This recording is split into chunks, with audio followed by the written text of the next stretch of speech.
the people who cheat Bitcoin always get wiped out. And those people who are doing that aren't running nodes, right? So they're taking a massive risk. And they will likely get wiped out because the nodes will enforce the rules. So what would AI look like in a control system? There's really two ends, right? Prices of everything fall to the marginal cost of production. And as the jobs get removed from society, we live in abundance. That's one end. That's Bitcoin. And what that means is Bitcoin is by far the best investment in AI and everything else because it captures all productivity gains. Right? That's what Bitcoin is on one end of the spectrum, and it's decentralized and secure. Other end of the spectrum, through fiat. Imagine standing on the edge of a massive wave, knowing that once it hits, nothing will be the same. This wave is Bitcoin, and it's about to crash into the financial world with a force so powerful it could wipe out everything in its path. Jeff Booth, a pioneer in financial technology, warns that the financial system is teetering on the edge of collapse. As AI and automation rapidly take over industries, traditional finance, built on debt and manipulation, is starting to crumble. But Bitcoin? It's the beacon of hope in this chaotic storm. It's the force that will rise as everything else falls. Bitcoin is more than just an asset, it's the future of money. As the world shifts toward an AI-driven economy, Bitcoin offers a secure, decentralized solution that traditional currencies can't compete with. Fiat currencies are manipulated by central banks, inflated to the point of collapse, but Bitcoin operates on a system of transparency and integrity. No one controls it. It rewards honesty. Booth argues that Bitcoin is the ultimate hedge against the collapsing fiat system. The old ways are dying, and Bitcoin is ready to replace them. This isn't just a market shift, it's a full-blown revolution. Those who fail to recognize Bitcoin's power will be left in the dust, trapped in a crumbling system. Let's watch clips from Jeff Booth's explosive interview to gain more insight. Don't forget to like, subscribe, and enable notifications for additional in-depth content. Thanks for joining us again. Enjoy the video. I would ask yourself a question instead of these get really deep, right? Really deep, really fast, and this is why. How much time do you try to make money in that system versus being all in on Bitcoin? What do you mean? How much time? How much time do you think about I need to make more dollars, or all the time? The single most front of mind thing. In other words, there is no they, it's you. Because the minute that you move your time to Bitcoin, you defund the system and you make Bitcoin stronger. And while you stay in trying to make more money from that system, and I don't think there is any they. I think it's our actions. We wouldn't let a credit-based system cannot allow deflation. And why it can't allow deflation is you have the Great Depression, but you'd have the Great Depression on steroids as everything collapses because the money is lent into existence. So imagine if money was lent into existence, the bank actually creates more monetary units when they lend you money. If everybody paid back their debt, there'd be no money. The entire thing, every single thing that you think is of value would be zero. It would all fail. Your bank would fail. All of the stores that you shop in would fail. All of the government would fail. Everything would fail as humans went back to a barter type of system, and that would be a really bad day. Oh yeah, right? Yeah. So so you won't let that system fail. So if a government comes, think about what's happening with Dodge right now. We rip out a whole bunch of this cost, but that cost, 25% of the government spending is the same GDP. So you rip out the cost. Now you actually force a deflationary spiral, which you have to inflate with more printing money. So there's going to be people are going to be blown away if they believe in the new regime's control system, and they think it's so much better than the old regime's control system, and they watch, why is debt still going up higher? So you think even with the efficiencies of Doge, we're still going to see the debt increasing? It has to. Not it might. It has to, or you have a complete wipeout of all the credit-based system. So the only thing that's happening today, by the way, I would far more lean towards conservative. I would far more than than the other control system, but they're both control systems. They're really what all you've done is move globalists and replaced it with technocrats, and everybody's cheering for one of those sides, right? I'm gonna go back to something first principles, and you should say this over and over. Say this before you go to sleep. The natural state of the free market is deflation. What does that mean? Well, you know that's true, right? Prices follow the marginal cost of production, and that should happen faster and faster. That means that you've never lived in a free market, ever. You've lived in a control system. You believe you lived in a free market because your control system imposes wealth destruction on other nations and steals their wealth to be able to make you wealthier. You believe it, but it's not true. You live in a control system because the natural state of the global free market is deflation. And all we do as humans, we are abundance creating machines out of scarcity. That's what we do. We see a problem.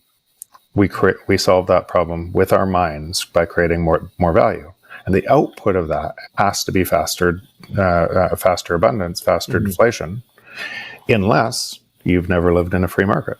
All of the constructs, all of the fighting of this leader's better or this leader's better is such nonsense, complete nonsense, is making that system stronger by your belief of it is better when it all relies on theft. Most of your narratives that you believe are from the existing structure of existing credit-based system. They would have to be, right? You live in a credit-based system. Yeah. You believe all the economists that tell you about that. You listen. It's around all. We've never lived in a truly global free market, because you know for sure prices would fall. So you know for sure that all of your narratives from that credit-based system also must be something's misaligned, right? Something's wrong, right? That's why if you don't have falling prices, the faster productivity gains means prices should fall faster. If that's not happening in your economy, then you know you don't live in a free market. You live in a control system. That makes sense, right? Bitcoin is a point in your future, right? It's like that's it. And every single government, so I helped the city of Vancouver. They're thinking of putting it on their balance sheet for the same reason as everybody's putting it on their balance sheet. Because for me personally, it means my purchasing power increases forever. But what about a city? Well, they take taxes from you to be able to provide services, and by the time they spend on the services, they can't provide the service they thought they were going to give, because the money's broken. So you complain to them, why are they taxing me more and more and more? It's because the money's broken, because the services don't go as far, and that exists everywhere. And then we're inside that system trying to gain more money inside that system, giving it all of our strength, yelling at this person or this person, when we could just move our energy to the honest system. The financial system isn't free, it's controlled. Fiat money keeps people trapped in an endless cycle of credit expansion, suppressing natural deflation to prevent collapse. Instead of chasing more dollars, shifting to Bitcoin defunds the broken system and strengthens a more honest one. While governments inflate debt endlessly, Bitcoin preserves purchasing power, making it a stable alternative. Cities like Vancouver are already seeing its potential as a future financial tool. Bitcoin offers a way out of the manipulative systems of fiat currencies. Unlike traditional money, which rewards deception and endless debt, Bitcoin cannot be manipulated. Those who attempt to cheat the system, like the collapse of FTX, face the consequences. The shift toward Bitcoin represents more than just an investment. It's an opportunity to embrace a decentralized, transparent financial system. Entrepreneurs building on Bitcoin are already thriving as the old system continues to crumble. The transition will be chaotic, but Bitcoin is the true financial revolution.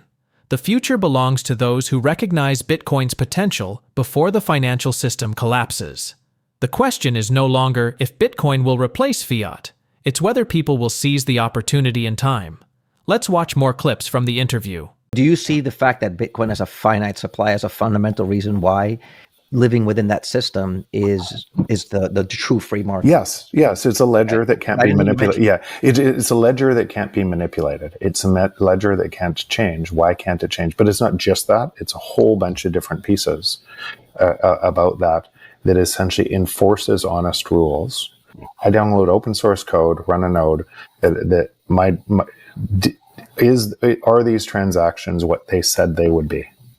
So it imposes essentially an honest ledger, and lots of people try to cheat this, right? FTX, and not the FTX just, but I suspect through banking, government, and everything else, FTX wasn't just like, if you think about how much money was spread around politicians. This was an attack against Bitcoin.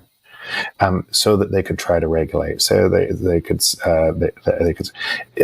anybody who cheats Bitcoin gets wiped out, and they always have. If you were just honestly acted with the honest network and just bought it or held more of it instead of tried to consolidate it, you would do better than getting. And which is fascinating, right? It's the only time in history we've ever had something that the cheaters get flushed out. The honest thrive. The system we have now definitely rewards those who try to circumvent it or cheat it or game it. Yeah, and this is the only thing and all you have to do is understand it, run a node, contribute to it, and all of a sudden you're part of a global consensus network that can't be cheated. Mm-hmm.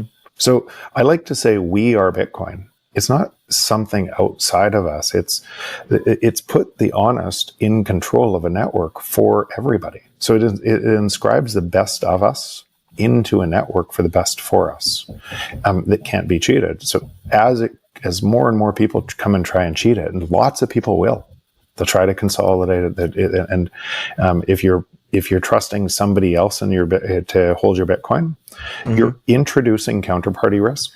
Right, you're paying to introduce counterparty risk, which is ludicrous, right? When you can hold in self custody, have no counterparty risk, and forever have increasing purchasing power. Why would you be playing in meme coins? Why would you be playing in all of this nonsense? And again, I go to Vegas every once in a while. I like gambling, but I'm not. but you realize all of those things. It's not just gambling. It's perpetuating the crime of our existing financial system, which is based on theft, right? You're actively driving more and more miscommunication, more and more, and because they're all zero-sum games. Somebody has to lose for you to win. I truly feel that before we shift into this different paradigm, I feel like people are going to have to suffer. Like, people are going to be left behind. So you are right there. And I guess that's why I want to be careful of this. This isn't a light switch. This is going to happen for a long time, and it's going to be chaotic on both sides. But it can be a light switch for you.